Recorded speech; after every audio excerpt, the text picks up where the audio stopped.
नमस्कार। आज राहुल गांधी जी ने एक प्रेस कॉन्फ्रेंस लिया और उन्होंने कुछ सवाल नरेंद्र मोदी जी से पूछा। और उन्होंने पूछा कि 20,000 करोड़ जो अदानी ग्रुप के इन्वेस्टमेंट मिला है, ये पैसा किसने इन्वेस्ट किया? ये पैसे का सोर्स क्या है? और क्या ये पैसा कोई माफिया या कोई पॉलिटिकल पार्टी के पास जो ब्लैक मनी पड़ा है, वहाँ वो है, या कोई चाइनीज़ नेशनल जिसका नाम उनके बोर्ड में है, उसका खुलासा उन्होंने सरकार को कहा कि आपको बताना चाहिए देश के लोगों को, क्योंकि आज अदानी जी के पास डिफेंस सेक्टर का बहुत बड़ा कॉन्ट्रैक्ट दिया हुआ है। जैसे आप जानते हैं कि अदानी जी के पास कोई कॉन्ट्रैक्ट, कोई एक्सपीरियंस नहीं है डिफेंस का। और मुझे ऐसा लगता है भारतीय जनता पार्टी को आजकल बिंदास होके बात करना चाहिए। देखिए, भारतीय जनता पार्टी और प्रधानमंत्री जी को एक समझना पड़ेगा कि आपके पास आज के डेट पे मैंडेट है, तो आप क्यों छुपा रहे? तो आप कहिए ना कि अदानी जी ने मेरे को इलेक्शन के दौरान इन्होंने पार्टी फंड किया, उन्होंने हवाई जहाज, एयरक्राफ्ट और बहुत सारी फैसिलिटी हमारे वर्करों को दिया, हमारे नेताओं को दिया, जिसके कारण आज एयरपोर्ट्स हो या फार्म लॉ जैसे इम्पोर्टेंट कानून के बिल, जिस पे कॉर्पोरेट सेक्टर आकर फार्मिंग कॉन्ट्रैक्ट कर सकते थे, ये सब वो करना चाहते थे। सिर्फ आप एक छुपाइए मत, आप बिंदास बोलिए, कोई आपको फर्क पड़ता नहीं है। क्योंकि आपको अगर कोई पत्रकार सवाल पूछता है तो आप देशद्रोही का चार्ज लगा देते हो, और आपके अगेंस्ट अगर कोई मतलब शहर के बच्चे लोग या युवाओं ने आपसे प्रश्न पूछा, आप उनको अर्बन नक्सल बोल दोगे। कोई देहात के लोग अपने फार्म के लिए झगड़ा कर रहे, तो आप उनको आदिवासी है, तो उनको आप नक्सलाइट बुला दोगे। कोई फार्म लॉ के अगेंस्ट में जब हमारे सिख भाई बहन सड़क पे उतरे, इसका विरोध कर रहे हैं, तो आप इनको खालिस्तानी बना देते हो। तो आपको चिंता करने की जरूरत क्या है? और देश के जो तमाम मीडिया चैनल्स है, ये आपके साथ है। आप खुले मंच पे आइए और बताइए कि हाँ, अदानी जी ने हमको मदद किया, इसलिए अदानी जी को हम रिवॉर्ड करेंगे। हम एयरपोर्ट्स जो दिए उनको हमने दिया है, और वो क्योंकि हमको उन्होंने फेवर किया, हम उनको फेवर करें। बाकी लोगों को एयरपोर्ट हम 30 साल के लिए देते थे पहले, अदानी जी ले रहे इसलिए हमने उनको 50 साल करके दे दिया।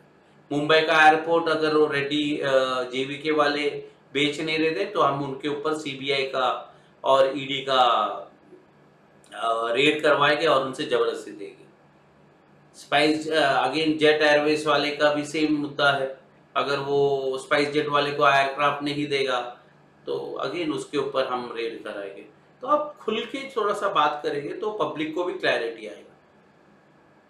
आप बिंदास होके बात करिए। मेरा ये कहना है भारतीय जनता पार्टी और प्रधानमंत्री जी को, आप खुलेआम आके बोलिए। आज पार्लियामेंट में आपने बड़ा भाषण दिया, राहुल जी के ने जब अदानी हिडेनबर्ग रिपोर्ट आया, आपने एक वर्ड अदानी, क्या ये आप कह सकते थे ना, मैं अदानी के अगेंस्ट इन्वेस्टिगेशन करवाऊंगा।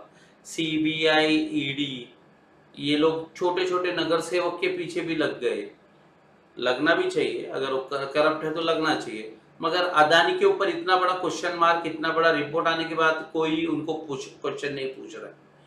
अदानी जी के पोर्ट पे हजारों करोड़ के ड्रग्स पाए जाते, उनके ऊपर कोई इन्वेस्टिगेशन नहीं हो रहा। तो आप बताइए कि ये हमारे पार्टी फंड हमको मदद करते हैं, इसलिए हम लोग नहीं करेंगे।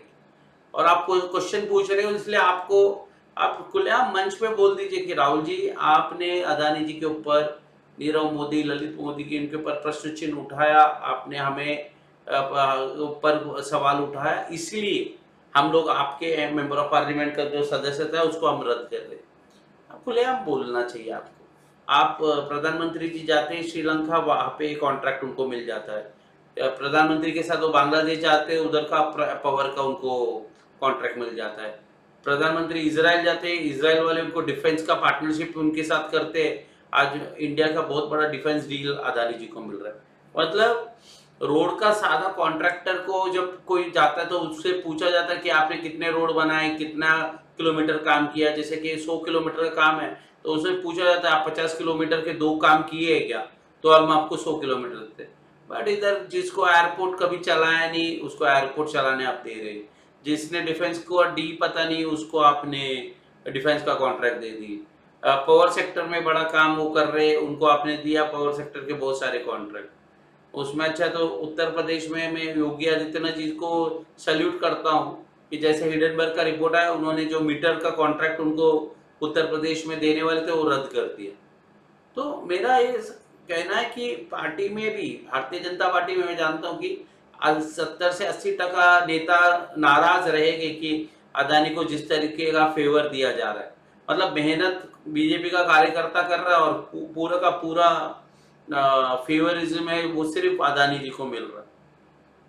तो मेरा ये कहना है कि आप साफ तौर से एक कानून बना दीजिए कि अदानी, विजय मल्ल्या, ललित मोदी और वो नीरव मोदी, इनके ऊपर कोई प्रश्न नहीं उठाएगा। उठाएगा तो हम लोग आपके अगेंस्ट सीबीआई ईडी का रेड करा देंगे। आपके ऊपर हम लोग जैसे आप मेंबर ऑफ पार्लियामेंट है तो आपका मेंबर ऑफ पार्लियामेंट हम लोग रद्द करा देंगे। तो एक क्लियर आपको पब्लिक के बीच में बता देना चाहिए ताकि कोई प्रश्न ना उठाए।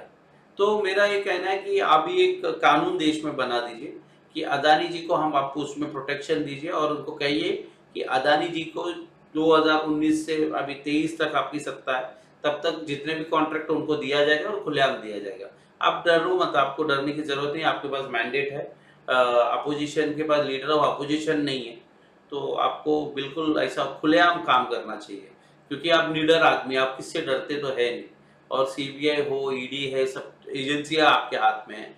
तो मुझे ऐसा लगता है नरेंद्र मोदी जी को और अमित शाह जी को खुलेआम कॉन्ट्रैक्ट देना चाहिए। और मैं आपको बता दूँ ये रेलवे स्टेशंस के ऊपर जो अभी मॉल्स बनाने का चल रहा है, वो भी किसी और को मत दीजिए, आप अदानी जी को दीजिए उसको, क्योंकि आज तक वो इंडिया में हुआ नहीं है, बहुत कम जगह पे रहेगा, मुझे लगता है नई मुंबई में किधर है।